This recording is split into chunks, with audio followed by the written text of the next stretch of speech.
లా ఏంటంటే నేను శాసనసభలో నేనేం చెప్పాను, ఇఫ్ ఐ మేక్ మిస్టేక్, నేను తప్పు చేసిన punishments. Law doesn't see who you are, how popular you are and how powerful you are, doesn't care. అందుకని నేను అందుకనే చెప్పాను, even if I make mistake please punish. Law should not treat ఈ preferential treatment ఇవ్వకూడదు. No preferential treatment for anybody. That's what law says. వాళ్ళు వెళ్ళి ఇది జరగటం వల్ల ఏమైనా జరిగిందంటే జరిగిపోయింది. ఒకసారి తెలియదు మనకి ఒకసారి నాకే కొన్ని పరిస్థితులు ఎలా ఉందో అక్కడ ఏం జరిగింది నాకు అర్థం కాదు, అరుస్తూ ఉంటాను. నాకు వాళ్ళు ఏం చెప్తున్నారో నాకు వినిపించదు. ఆ పాపం చనిపోయినప్పుడు నిజంగా క్వైట్ పెయిన్ఫుల్. సినిమా కుటుంబం ఒక సినిమా చూడటానికి వచ్చి ప్రాణాలు కోల్పోవడం అనేది ఒక చక్కని సాయంకాలం. They want to go back to they home. ఇంటికి వెళ్ళి దే వాంట్ ఓవర్ డిన్నర్ వాళ్ళు ఇంట్లో కూర్చొని ఆ ఎక్స్పీరియన్స్ షేర్ చేసుకుంటే అలాంటి ఈవినింగ్ ఏంటంటే ఒక కుటుంబం చాలా బాధాకరం. దీనికి ఏమి చేసి ఉండాల్సిందంటే గోటుతో పోయేది గొడ్డలతో అంటే ఆ ముందే నెక్స్ట్ డే వాళ్ళ ఇంటికి వెళ్ళిపోయి హీరోకి కూడా తెలియకర్లా, అల్లు అర్జున్ గారు కూడా తెలియకర్లా, ఇంకా ఎవరన్నా వెళ్ళి డైరెక్షన్ ప్రొడ్యూసర్స్ వెళ్ళి మీ బాధలో మేము ఉన్నామని చెప్పున్నారు. Let it be director, let it be producers, ఆ ఎంటైర్ ఫిల్మ్ యూనిట్ వెళ్ళి చెప్పుకుంటుంటే ఫస్ట్ అది రప్చర్ అవ్వకుండా ఉండేది. మేబీ అది చేశారు లేదు నాకు తెలియదు. దిస్ వాట్ ఐ ఫీల్, నాకు తెలియదు చేశారా అది. మనం అలా కాదు, అలా దీన్ని చిన్నగా చేయకూడదు. ఒకసారి ఏమైపోతుంటే మనం తిట్లు తినాలి. ఒకసారి ఇలాంటి సిచ్యువేషన్లో నేను it's not that I had never faced it, I also had faced it. చనిపోలేదు కానీ నలిగిపోతుంటాను. నేనే చాలాసార్లు జర్నలిస్ట్ నలిపి నేను పక్కన నవ్వుతాను. ఒకసారి పోలీసులు నలిగిపోతాను, నన్ను గార్డ్ చేయడానికి వచ్చిన పోలీసు అధికారులు నలిగిపోతాం అంటే నేను పక్కన లాగుతాను ఒకసారి. అంటే అది ఇన్స్టింక్ట్ రియాక్షన్ అనుకున్నాను. ఒకసారి నేను వస్తున్నానని చెప్పి తీగలకి మన పోస్టులు కడతాం, చచ్చిపోతారు. So what my concern is నేను వెళ్ళి వాళ్ళ ఇంటికి వెళ్ళి పరామర్శించాను. అది లోపించింది. అది ప్రొడ్యూసర్స్ కానీ డైరెక్టర్ కానీ ఎవరైతే ఇట్ కుడ్ బి సమ్థింగ్. ఒకసారి ఆ మూమెంట్ ఎందుకు చెప్పకపోవచ్చు హీరోకి, దట్స్ ఫైన్. కానీ ఇంతమంది మనుషులు మేము వచ్చి ఇంత కన్సర్న్తో ఉన్నాం, we feel sorry for that, అది చెప్పుకుంటూ ఉంటే బాగుండేది. అది నాకు అనిపించిన అబ్జర్వేషన్. రెండు, అడిక్వేట్ అరేంజ్మెంట్ చేసుకుని ఉండాల్సింది. ఒకసారి అభివాదం చేయకపోతే ఏమైపోద్దంటే, and I'm trying to be as objective as I can be. ఒకసారి అభివాదం చేయకపోతే ఏమైపోద్దంటే మీకు కావాలని అది సెలబ్రేట్ చేసుకున్నట్టు కాదు. ఒకసారి లోపల ఏం జరిగిందో ఇప్పుడు ఈ రూమ్లో జరిగింది మనం అందరికీ తెలుసు, బయట ఉన్న 10,000 మందికి తెలియదు. నేను వెళ్ళకపోతే మళ్ళీ పొగరనుకుంటాను. So even hero has the thought, any hero will have thought process. లేదు అలా చెయ్యి లోపాలి, నమస్కారం పెట్టాలని బేసిక్, అది ఎంజాయ్ చేయటం కాదు. That is one aspect we have to look into. ఆ తర్వాత at least third day he should have visited. కానీ భయం ఏముంటుంది, ఇబ్బంది ఏముంటుందో చెప్తాను. చాలా బరువు మనసుకి, మన వాళ్ళు చనిపోయారంటే ఒక బరువు ఉంటుంది. అది ఆ ఒక్క బరువుని ఎవరన్నా వెళ్ళి హ్యాండిల్ చేసి దానికి ఒకసారి ఏమవుతుంది, 10 మంది వెళ్దాం, మేమే they should have taken Allu Arjun. వెళ్ళి కూర్చొని మాట్లాడి తప్పు జరిగిపోయింది, మా ప్రమేయం లేకుండా తప్పు జరిగిపోయింది, వీఆర్ సారీ, మా సాలిడారిటీ చూపిస్తున్నాం. వెళ్ళి ఆ బిడ్డ కోసం వెళ్ళి మహంకాళం గుడిలో ప్రార్థనలు చేస్తున్నారు. There are many ways to say that I'm sorry. Though నా తప్పు లేదు, కానీ నేనున్న పరిస్థితులు నా ద్వారా జరిగింది కాబట్టి ఇది వాళ్ళ టీం చేసి ఉండాల్సింది. The producers and also because మీరు బ్లేమింగ్ వన్ యాక్ట్, ఒక హీరోని బ్లేమ్ చేయడం రైట్ కాదు. ఇది ఒక సినిమాని ఒక టీమ్గా తీసినప్పుడు సమస్యను కూడా టీమ్గానే తీసుకోవాలి. కానీ ఇక్కడ సమస్య ఏం చేశారంటే మొత్తం హీరో మీద పెట్టేశారు అండ్ వన్ ట్రై వ్యక్తిని చేశారు. అది నాకు కరెక్ట్ అనిపించింది. That is one aspect. ఆ తర్వాత జరిగిన consequences no one has guided them well. ఆ తర్వాత జరిగిన జైల్లో వన్స్ కేసు పెడితే and we don't question police.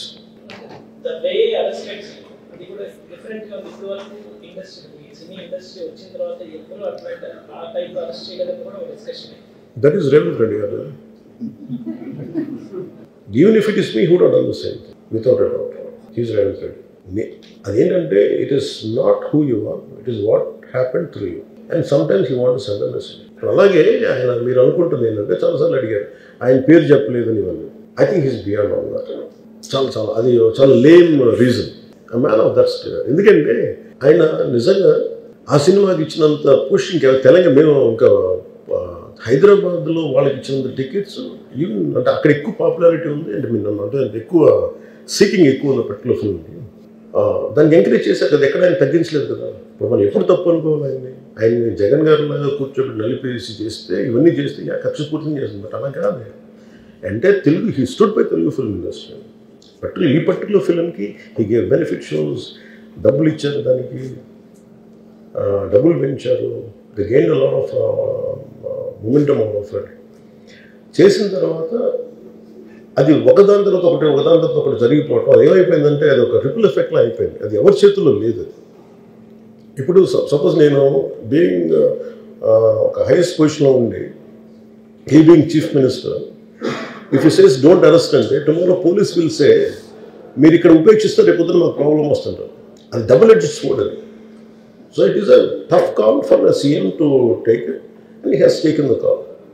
So ఇవన్నీ చూస్తే సింపుల్ ఏమనిపించిందంటే ఎక్కడో ఒక మానవతా దృక్పథం లోపించింది ఓవరాల్గా. అండ్ కొంత అదేమైపోద్ది, ఆ producers, director, all of them should have taken worked as a team rather than isolating Allu Arjun, which is not right. The team fault కూడా ఉండదు. They should have come together, they should have stood by their hero. అది చేస్తుండాల్సింది, దాన్ని ఏం చేస్తుండాల్సింది, గొడవ జరగకుండా ఉండాలంటే వెళ్ళిపోయి అందరూ ఇంక్లూడింగ్ ప్రొడ్యూసర్స్ దే షుడ్ ఎవరైతే చనిపోయారో వాళ్ళ ఇంటికి వెళ్ళిపోయి సంతాపం చెప్పున్నారు ఫస్ట్. అది టీం చెప్పుండొచ్చు కదా, వాళ్ళు చెప్పలేదు అదొకటి. సో దాని తర్వాత జరిగినవన్నీ ఏమైపోతుంది, ఇట్ ఇస్ ఆల్ అబౌట్ జనం తిడతారు, రేవంత్ రెడ్డి గారు నువ్వు ఈ పని చేయలేదు, నువ్వు హీరోనా అంటారు. ఇంక దానికి అండ్ అది కొన్ని పార్టీ పరంగా అనుకుంటే అల్లు అర్జున్ గారి అంకుల్ వాళ్ళ ఈజ్ కాంగ్రెస్ మ్యాన్, పోనీ ఆయన ఏం చేయలేదా అంటే ఆయన సినిమా రేట్లన్నీ పెంచి దాని విజయానికి కూడా ఆయన పాక్షికంగా ఆయన దోహదపడినట్టే కదా, అక్కడెక్కడ ఆయన తగ్గించలేదు. అండ్ వీళ్ళందరూ కూడా ఆయన చిన్నప్పటి నుంచి తిరిగి ఆయన అదే జూబ్లీ హిల్స్లో ఆయన ఉన్నప్పుడు ఆయన చుట్టుపక్కల తిరిగిన వాళ్ళు. He appreciates them, he respects them.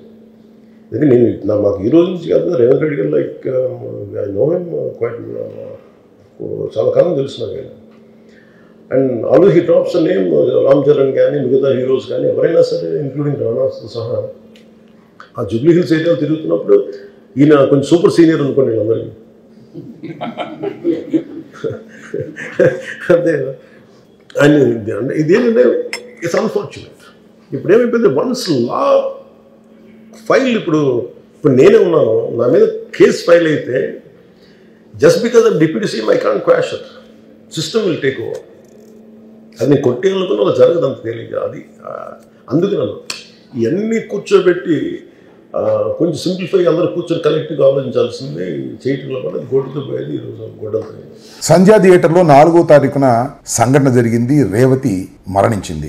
27 రోజుల తర్వాత ఎట్టకేలకు చిట్ట చివరకు సినిమా హీరో గారు, ఆంధ్రప్రదేశ్ ఉప ముఖ్యమంత్రి గారు నోరు విప్పి మాట్లాడారు. మాట్లాడిందంతా కూడా నేను చాలా నిశ్చితంగా విన్నాను. చాలా అన్యాయంగా మాట్లాడినట్టుగా నాకు అర్థమైంది.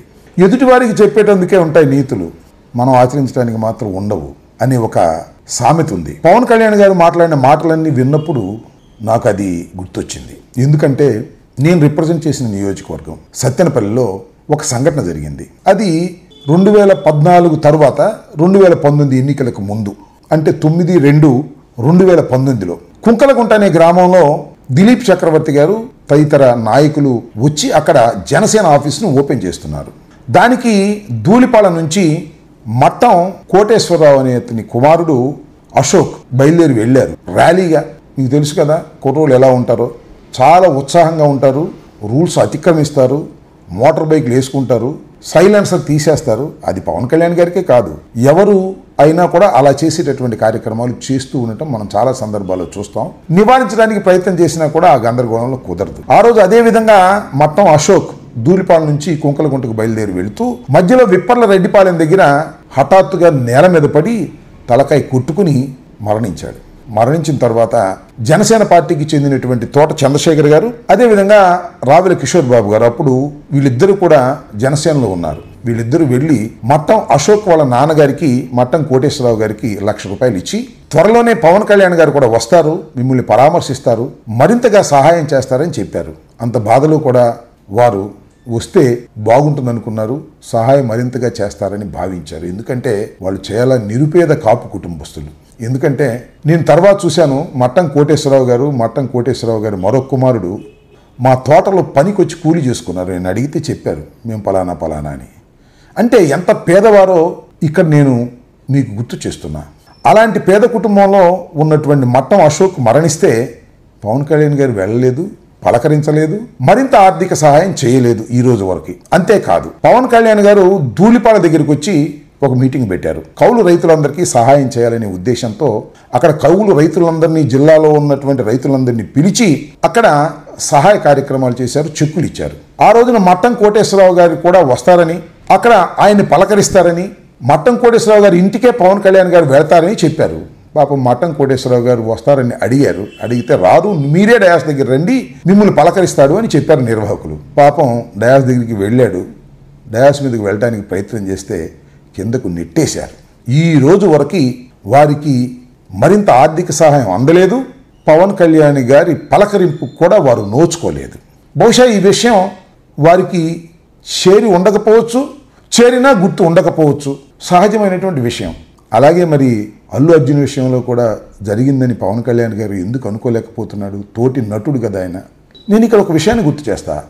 ఈ సంఘటన జరిగిన తర్వాత రేవతి భర్త భాస్కర్ ఒక ప్రెస్ మీట్లో మాట్లాడుతూ, అల్లు అర్జున్ గారి మేనేజర్ వెంటనే వచ్చాడు, మమ్మల్ని పలకరుస్తూనే ఉన్నారు, రోజు వచ్చి మా యోగక్షేమాలు తెలుసుకుంటున్నారు అని ఆయనే స్వయంగా చెప్పారు. అంటే ఇక్కడ అల్లు అర్జున్ గారు వెళ్ళకపోయినా కేర్ తీసుకునేటువంటి కార్యక్రమం చేశారు అనేది మీరు గుర్తించలేకపోయారు. ఆ తర్వాత 25 లక్షలు ప్రకటించారు. ఆ తర్వాత యూనిట్ అంతా కలిసి 2 కోట్ల రూపాయలు ఇచ్చేటటువంటి ప్రయత్నం కూడా చేశారు. దీన్ని మీరు మర్చిపోయి ఏదో మాట్లాడుతున్నారు. ఇది అన్యాయమని నా అభిప్రాయం. అంతేకాదు ఇంకొక విషయాన్ని కూడా చెప్తా. లా అండ్ ఆర్డర్ గురించి, లా గురించి మాట్లాడారు.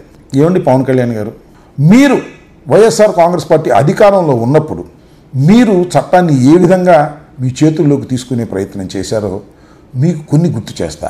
ఒకటేంటంటే, విశాఖపట్నంలో మీరు ఒక మీటింగ్ పెట్టుకున్నారు. ఆ మీటింగ్కి పర్మిషన్ లేదు, మీరు రావడానికి వీలు లేదు అని పోలీసు వారు చెప్పారు. అయినా మీరు విశాఖ ఎయిర్పోర్ట్లో దిగారు. దిగి డైరెక్ట్గా సభాస్థలికో లేకపోతే మీ నివాసానికో వెళ్ళకోకుండా మీరు కారు టాప్ మీదకి వెళ్ళి ఎక్కి చేతులు ఊపుతూ రోడ్ షో చేశారు. అయ్యా, రోడ్ షోకి పర్మిషన్ లేదు, మీరు చెయ్యొద్దు, ఒత్తిడి పెరుగుతుంది అని పోలీసు వారు మిమ్మల్ని నివారించే ప్రయత్నం చేస్తే మీరు ఏ కామెంట్ చేశారో గుర్తుందా మీకు? ఏం చేశారు? నన్ను ఒక పోలీస్ ఆఫీసర్ వచ్చి వ్యాన్ మీద ఎక్కి నేను చేతులు ఊపుతుంటే నన్ను దిగమంటాడా? ఏంటిది? ఏమిటి అక్రమం? ఏమిటి అన్యాయం అన్నారు. ఆ రోజు ఏమైంది సార్? ఆ రోజు మర్చిపోయారా మీరు లా అండ్ ఆర్డర్ గురించి? అంతేకాదు, బిప్పటంలో రోడ్డు వైడనింగ్లో కొందరు ఇళ్ళు లేదా గోడలు పగలగొట్టవలసిన అనివార్యమైన పరిస్థితుల్లో చట్ట ప్రకారంగా పగలగొడితే మీరేం చేశారు? పెద్ద ర్యాలీగా కారు మీద ఎక్కి కూర్చుని చేతులు ఊపుకుంటూ పెద్ద రోడ్ షో చేస్తూ ఆ రోజున వెళ్ళారే. అవన్నీ మర్చిపోయారా? అందుకే అంటున్నా, ఎదుటివాడికి చెప్పేటందుకే నీతులు ఉంటాయి. ఏమి శక్తిరి అంటారు కదా, ఆ రకంగా ఏమి చెప్పారండి మీరు ఇందాక. చాలా దారుణంగా మీరు. సరే, అఫ్కోర్స్ రేవంత్ రెడ్డి గారిని మీరు పొగడాలనుకుంటే పొగడండి, ఎవరికీ అభ్యంతరం లేదు. లేదు, అల్లు అర్జున్ గారు మీరు శిల్పా రవి ఎన్నికల్లోకి వెళ్ళి ఆయనకి మద్దతు ఇవ్వడానికి ప్రయత్నం చేశారనే కోపం ఉంటే ఉంచుకోండి, ఏ విధమైన అభ్యంతరం లేదు. కానీ ఈ విధంగా మీ కోపాన్ని, మీ కుట్రని ఈ విధంగా మీరు మాట్లాడడం సమంజసమా?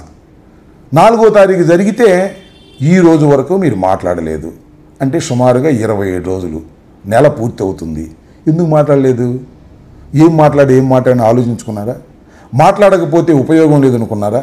ఎందుకు ఇన్ని రోజులు ఆలస్యం చేశారంటే ఒక రకమైనటువంటి కుట్ర, ఒక రకమైనటువంటి అసూయ. అది కూడా ప్రెస్ మీట్ పెట్టి మాట్లాడలా, ఏదో ఇన్ఫార్మల్గా సమావేశమైనటువంటి విలేకరులతో మాట్లాడి అభిప్రాయం చెప్పకపోతే బాగోదనే ఉద్దేశంతో మీరు చెప్పారు.